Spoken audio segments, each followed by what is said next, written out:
You did not begin on a throne. You began under a lash. In January 1730, you are 18 years old, Crown Prince of Prussia, and your father, Frederick William I, known behind his back as the Soldier King, personally thrashes you in front of the guards. Not metaphorically, physically. Cane, back, uniform torn open. Then he drags you by the hair across the parade ground in Berlin while officers stare at their boots. And what exactly was your crime? You tried to flee to England with your friend Hans Hermann von Katte. You wanted to live on your own terms, read Voltaire, play the flute, wear French lace instead of Prussian boots. That was the mistake. Frederick William intercepted you both. You were handed over to a military tribunal. Katte, to the wall. You were forced to watch. From the window of the fortress at Kustrin, November 1730. Dawn. Fog. Your childhood friend collapses, and you faint, then lie on the stone floor for 2 hours. Your father chose that window deliberately. This was not upbringing. It was the manufacture of a machine. Because that is how history works. From people broken in precisely the right way, sometimes emerge those later called great. And from those who were not broken, simply happy people. Frederick the Great is not a success story. It is the story of a man methodically crushed from childhood who later seized half a continent and redrew the map of Europe so profoundly that the consequences are still felt today. Start with the father, because without him, nothing makes sense. Frederick William I is the kind of phenomenon you could not invent.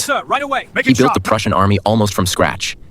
80,000 soldiers by 1740, in a country of roughly 2.2 million people. That means roughly every 28th Prussian wore a uniform. For comparison, France, with 20 million inhabitants, maintained about 150,000 troops. Proportionally, Prussia was 18th century Sparta, only with bookkeeping. Under Frederick William, the treasury was always full. He hoarded money with pathological determination, economized on everything, including himself. Wore the same shabby uniform, ate from an army pot, and at the same time kept in Potsdam a company of grenadiers measuring 188 centimeters and taller, the Longfellows, a parade of giants literally abducted across Europe for the sake of spectacle. For one exceptionally tall Irishman, he paid 300 gold coins. Simply for the look of it, the same man called your flute a devilish whistle, hurled plates at you when you read French books at the table, and once publicly seized you by the hair at a court reception, in front of diplomats. You were raised in conditions that today would be labeled systematic abuse. In the 18th century, it was called educating a sovereign. The result, it must be said, was ambiguous. On one side, an absolutely competent war monarch who won 3 separate conflicts and doubled his country's territory. On the other, a man who slept 4 hours a night, could never relax, lived at Sans Souci essentially alone, whose only personal attachments were greyhounds and his correspondence with Voltaire. His wife, Elizabeth Christine of Brunswick, a political marriage arranged by his father in 1733, shared a palace with him in theory only. You moved to Sans Souci. She remained in Berlin. No children. They met at official ceremonies. You never spoke a public word of warmth about her, but wrote to Voltaire that marriage is a yoke invented by politicians to tame princes. And now Voltaire, because that is a story usually told in 2 sentences, though it contains an entire opera with a detective plot inside. You began corresponding with Voltaire in 1736 when you were 24. He was 20 years older, already famous, already scandalous, already exiled from France. Confirms the strategic points. Letters went back and forth for years. You called him the greatest mind of the age. He called you the Solomon of the North. In 1750, you finally invited him to Potsdam. Officially, court poet and chamberlain, salary of 20,000 livres a year. Apartments at Sans Souci, full access to the royal library. Unofficially, you wanted an intelligent interlocutor. You were surrounded by officers and administrators. You needed someone with whom you could discuss Cicero and quantum mechanics, had it existed. Voltaire stayed 3 years, then it collapsed in scandal. He became entangled in a financial scheme involving Saxon bonds, buying them cheaply despite prohibitions. You ordered an investigation. He wrote a mocking pamphlet against the court mathematician Maupertuis. You remained silent. He wrote another. You confiscated the manuscript. He fled. In Frankfurt, your agents detained him, retrieved the manuscript, and allowed him to leave. Later he wrote Candide, where a Prussian king unmistakably appears in a scene of military drill. You read it. You did not take offense, or pretended not to. Because taking offense is an unaffordable luxury when you are steering a state through crisis. Back to the wars, because that is where you become Frederick the Great, not merely a clever prince with a flute. May 1740. Your father dies. You are king.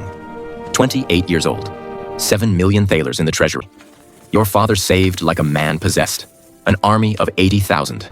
The finest infantry in Europe in terms of rate of fire. 3 volleys a minute against 2 for everyone Ready, else. volley. Fire. Not propaganda. Next rank, prepare. Tactical fact. Fire. The oblique order you would refine and deploy was built on that difference measured in seconds. Then, in October 1740, the Austrian Emperor Charles VI dies. The throne passes to his daughter, Maria Theresa. She is 23, inexperienced, alliances fragile. And among the Habsburg lands lies Silesia, rich, industrial, linen and glass manufactories, population about 1.5 million, directly bordering Prussia. You look at the map for roughly 15 minutes and make a decision. In December 1740, the Prussian army marches into Silesia. No formal declaration of war. It simply marches in. Brazen, illegal, cynical, and entirely effective. You later wrote in your memoirs that ambition, interest, and the desire for glory were the principal motives. No camouflage. No ancient legal claims. Though you later manufactured those for diplomatic notes. You took what lay within reach. Maria Theresa never forgave it. She died in 1780 after 40 years of regarding Silesia as a personal wound. In her letters, you appear as that monster and a villain without honor. You, in turn, called her a great woman with respect, while ensuring she would never recover Silesia. She tried 3 times. First Silesian War, 1740 to 1742. You win. Second, 1744 to 1745. You win again. Treaty of Breslau, then Dresden. Silesia is yours. Provincial revenues, about $3 million annually. The ledgers show a fine increase. A third of the Prussian These chests treasury. overflow with wealth. You The count quite is literally complete. purchased your greatness with a Gamble single on military Silesia gamble that paid for itself within a decade. And then, the 7 Years' War. Here it becomes real. Europe rearranges itself against you. Maria Theresa, who spent 7 years preparing revenge, achieves the unthinkable. An alliance with France, Austria's traditional enemy. The Treaty of Versailles. Add Russia. These flags mark Add new Sweden. threats. Add Positional Saxony. reserves here and here. Against you stands a This token coalition is mine to representing defend. roughly 90 The million coalition people. will not prevail. I You have shield it Prussia with my with resolve. 4.5 million. And an alliance with Britain, fighting in India and America, able to provide money but not troops. 670,000 pounds sterling a year in subsidies is useful. But when 3 fronts press you with combined forces of some 300,000 men, money without bayonets does not fire. You choose to strike first, marching into Saxony in August 1756 before your enemies can fully unite. You seize Dresden, encircle the Saxon army at Pirna. About 17,000 men surrender, and you disperse them into Prussian regiments. It is standard 18th century practice, but the Saxons desert at the first opportunity, so the experiment proves less than brilliant. Then begins what you yourself in your letters called a dance on a volcano. The Battle of Kolin, June. The Austrians under dawn, 54,000 men. You have 34,000. You attack, and in the middle of the engagement, you violate your own oblique order plan. The infantry on the right wing advances prematurely. Disaster. Losses. Around 14,000 Prussian soldiers killed or wounded. You personally ride into the fray, trying to halt the retreat, seize a standard from a fleeing battalion, shout, "Scoundrels, would you live forever?" An authentic line later endlessly repeated. It changes nothing. You withdraw. Your first major defeat. November 1757, Rossbach. A French and Imperial army. Roughly 42,000 under Prince de Soubise, whom you would later describe in your memoirs as a tactical non-entity. You command 22,000. They attempt to turn your left flank, convinced you are retreating. Through a spyglass, you observe their columns on the march, stretched, exposed, chewing as they advance. And within 30 minutes, you redeploy your entire force. Seydlitz's cavalry, 72 squadrons, disappears behind a hill and crashes into the French flank. The infantry follows. The entire battle lasts 90 minutes. The French lose about 10,000 men and all their artillery, 72 guns. Your losses, 548. This is not combat. It is geometry. Europe devours the reports. Voltaire sends congratulations. English newspapers print your portrait. Soubise becomes the joke of Paris for the next 20 years. A month later, Leuthen. December 1757. The Austrians under Charles of Lorraine, 65,000. You have 36,000. Winter, snow, fields near Breslau. On the eve of battle, you address your officers. Gentlemen, The only speech reliably recorded by contemporaries. March at dawn. Are you with Gentlemen, me? tomorrow we fight an army 3 times our size. We need victory and we shall have it. We must reinforce Not the rhetoric, flanks. Prepare instruction. Deploy the reserves to the The eastern oblique flank attack immediately. executed This to map textbook confirms our perfection. strategy. Feigned pressure on the Austrian right. Decisive blow against the left. Prussian infantry advances under musket fire. Takes losses. Does not halt. Drilled for years to maintain cadence under fire. The Austrians break. Austrian losses. roughly 22,000 killed, wounded, or captured. Yours, about 6,000. Leuthen would be studied in European military academies for a century. Napoleon would later call it a masterpiece of maneuver warfare. And then, 1759, Kunersdorf. Here the reader must pause. August 1759. A combined Russian-Austrian force under Saltykov and Laudon? About 60,000. You attack with 50,000 against fortified heights. A mistake you would later admit in your memoirs. Prussians climb under grapeshot, lose formation. Seydlitz's cavalry charges, runs into Russian squares. Russian infantry stands like a wall. Seydlitz is wounded. The assault collapses. Infantry begins to fall back, then to run. By evening, from 50,000, you retain perhaps 3,000 effective troops. Losses, more than 19,000. You write to Minister Finkenstein. I have no more resources, and to tell you the truth, I consider all lost. You ask your brother Henry to assume command.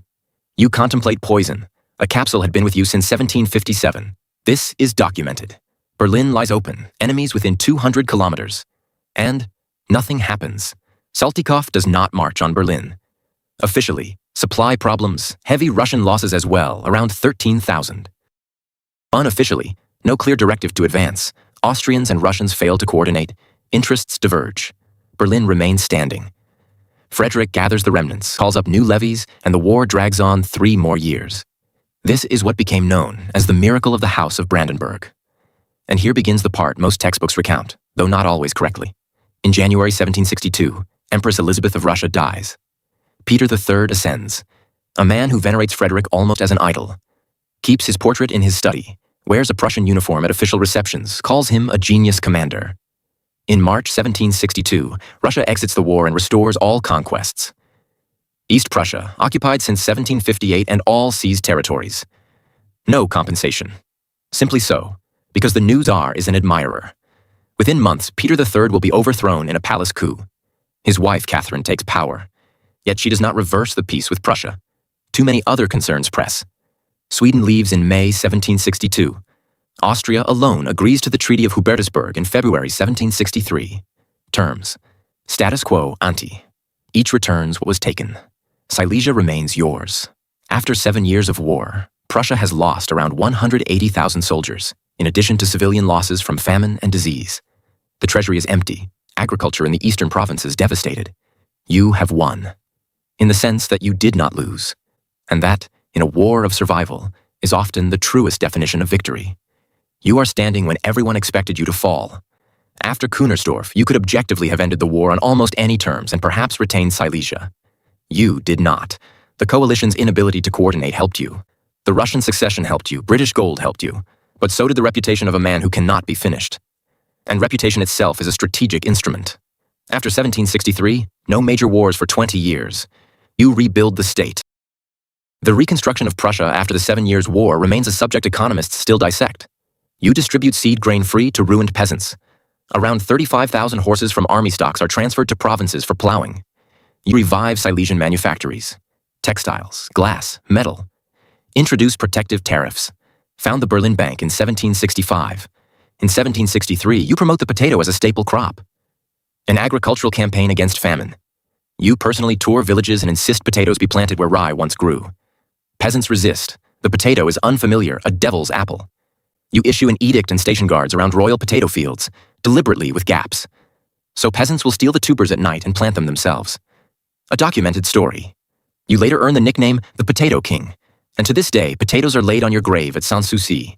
By 1780, the population of Prussia has risen from 4.5 to roughly 5.8 million. Silesia continues to yield about $3 million annually.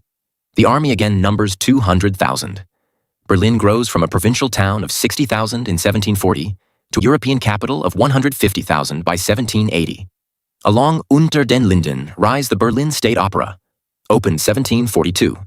The State Library, the Palace of Prince Henry, later to become Humboldt University. You invite French Huguenots, who bring textile expertise. You invite Jews, not from humanitarian impulse, but because they bring capital and trade networks. In 1750, you issue the Revidiertes General Privilegium, granting Jews a defined legal status, categorizing them according to economic utility. Cynical? Yes, but under your rule, Prussia becomes one of the few places in Europe where Jews can conduct business legally and enjoy some protection under the law. Here we have to pause on what you did to law, because it is less famous than your wars, but no less consequential. The Code of Frederick, the Corpus Juris Fridericianum, was begun under you in 1740 and completed after your death as the Allgemeines Landrecht in 1794, but the conceptual architecture was yours. You prohibited judicial torture in 1754.